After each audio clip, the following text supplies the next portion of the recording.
saya Putra Fisa Sutiana dari 12 Tata Busana 2, asal sekolah saya dari SMK Negeri 24 Jakarta. Assalamualaikum warahmatullahi wabarakatuh. Saya Anasya Syafira dari kelas 12 Tata Busana 2 dan asal sekolah saya dari SMKN 24 Jakarta. Saya Putra Fisya dan Anasya Syafira akan menjelaskan materi tentang iman kepada qada dan qadar Allah Subhanahu wa Ta'ala. Sebelum masuk ke materi, saya akan membacakan tentang kompetensi dasar yang akan dipelajari. 1.4 meyakini adanya qada dan qadar Allah Subhanahu wa Ta'ala. 2.4 bersikap optimis, ikhtiar dan tawakal sebagai implementasi dari beriman kepada qada dan qadar Allah Subhanahu wa Ta'ala. 3.4 menganalisis dan mengevaluasi makna iman kepada qada dan qadar. 4.4 menyajikan kaitan antara beriman kepada qada dan qadar Allah Subhanahu wa Ta'ala dengan sikap optimis, berikhtiar dan bertawakal. Lalu ada tujuan pembelajaran. Yang pertama, peserta didik dapat meyakini adanya qada dan qadar Allah Subhanahu wa Ta'ala. Kedua, peserta didik dapat bersikap optimis, ikhtiar, dan tawakal sebagai implementasi dari beriman kepada qada dan qadar Allah Subhanahu wa Ta'ala. Lalu yang ketiga, peserta didik dapat menganalisis dan mengevaluasi makna iman kepada qada dan qadar. Yang terakhir, peserta didik dapat menyajikan kaitan antara beriman kepada qada dan qadar Allah Subhanahu wa Ta'ala dengan sikap optimis, berikhtiar, dan bertawakal. Lalu kita masuk ke dalam materi. Yang pertama, ada makna iman kepada qada dan qadar Allah Subhanahu wa Ta'ala.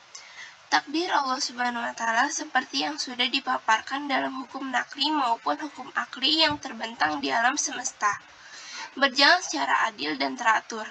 Takdir Allah Subhanahu wa Ta'ala disebut pula sunatullah. Takdir itu ada yang baik dan pula ada yang buruk. Manusia tinggal memilih jalan hidup mana yang hendak ia usahakan. Jika yang dipilih jalan kebaikan, yang didapat adalah takdir baik. Begitu juga sebaliknya. Lalu yang kedua, ada pengertian iman kepada qada dan qadar Allah Subhanahu wa Ta'ala. Adalah meyakini bahwa adanya ketetapan Allah Subhanahu wa Ta'ala yang berlaku atas makhluknya, baik ketentuan yang telah, sedang, maupun yang akan terjadi. Qada menurut bahasa berarti menentukan atau memutuskan. Sementara menurut istilah artinya segala ketentuan Allah Subhanahu wa Ta'ala sejak zaman azali. Adapun pengertian qadar menurut bahasa adalah memberi qadar, aturan, atau ketentuan. Sementara menurut istilah berarti ketetapan Allah Subhanahu wa Ta'ala terhadap seluruh makhluknya tentang segala sesuatunya.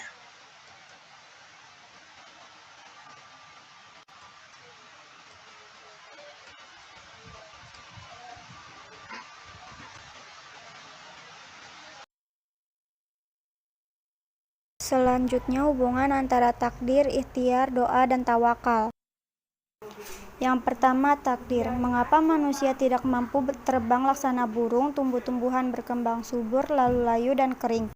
Rumput-rumput subur bila selalu disiram dan sebaliknya bila dibiarkan tanpa peliharaan akan mati. Contoh-contoh tersebut merupakan ketentuan Allah Subhanahu wa Ta'ala dan itulah yang disebut takdir. 2. Ikhtiar. Ikhtiar adalah berusaha bersungguh-sungguh mencapai apa yang dicita-citakan. Walaupun qada dan qadar manusia telah ditentukan Allah Subhanahu wa Ta'ala, manusia tetap harus berikhtiar karena keberhasilan seseorang berada di pundaknya sendiri. 3. Doa. Doa adalah ikhtiar batin yang besar pengaruhnya bagi manusia yang meyakininya. Allah Subhanahu wa Ta'ala akan mengabulkan permohonan orang yang berdoa dengan sungguh-sungguh. 4. Tawakal. Setelah kita beriman kepada takdir dan telah berusaha dengan ikhtiar, selanjutnya adalah tawakal. Tawakal adalah menyerahkan segala urusan dan hasil akhir pada Allah Subhanahu wa Ta'ala. Tanda-tanda penghayatan beriman kepada qada dan qadar Allah Subhanahu wa Ta'ala dalam perilaku sehari-hari.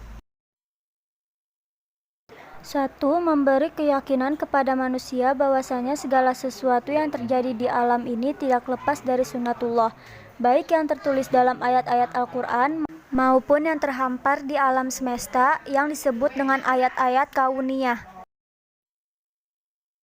2. Menambah keyakinan manusia untuk senantiasa berikhtiar atau berusaha lebih giat lagi dalam mengejar cita-cita. 3. Meningkatkan keyakinan manusia supaya berdoa lebih fokus pada sasaran yang diharapkan dengan izin Allah Subhanahu wa Ta'ala.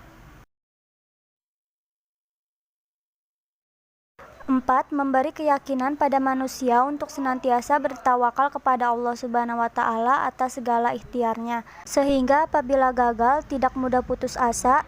Selain dengan itu, jika berhasil selalu bersyukur kepadanya. 5.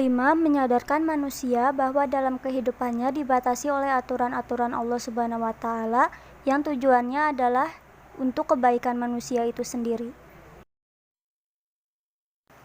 Perilaku yang mencerminkan iman kepada qada dan qadar Allah Subhanahu wa Ta'ala. 1. Adanya sikap yakin terhadap sunatullah. 2. Senantiasa berusaha dengan bersungguh-sungguh, baik usaha lahir maupun batin. 3. Menyempurnakan usaha dengan sikap bertawakal kepada Allah Subhanahu wa Ta'ala. 4. Jauh dari sikap sombong dan putus asa. Hikmah beriman kepada qada dan qadar Allah Subhanahu wa Ta'ala. 1. Bertawakal kepada Allah Subhanahu wa Ta'ala setelah melakukan suatu usaha, karena setiap usaha yang dilakukan dan hasil yang diharapkan akan diperolehnya, baik di dunia maupun di akhirat. Semua itu terjadi dengan qada dan qadar Allah Subhanahu wa Ta'ala. 2. Memperoleh ketenangan jiwa dan kedamaian hati, karena semua yang terjadi berkat qada dan qadar Allah Subhanahu wa Ta'ala. 3. Menumbuhkan sikap gigih dan ulet pada seorang muslim dalam berusaha.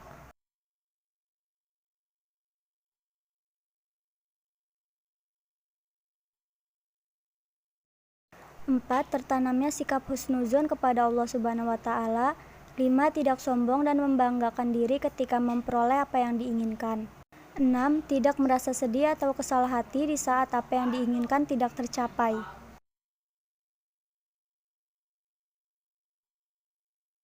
Oleh karena itu, berusahalah semampunya dan kemudian bertawakallah. Sekian dari kelompok iman kepada qada dan qadar Allah Subhanahu wa Ta'ala. Kurang lebihnya mohon maaf. Wassalamualaikum warahmatullahi wabarakatuh.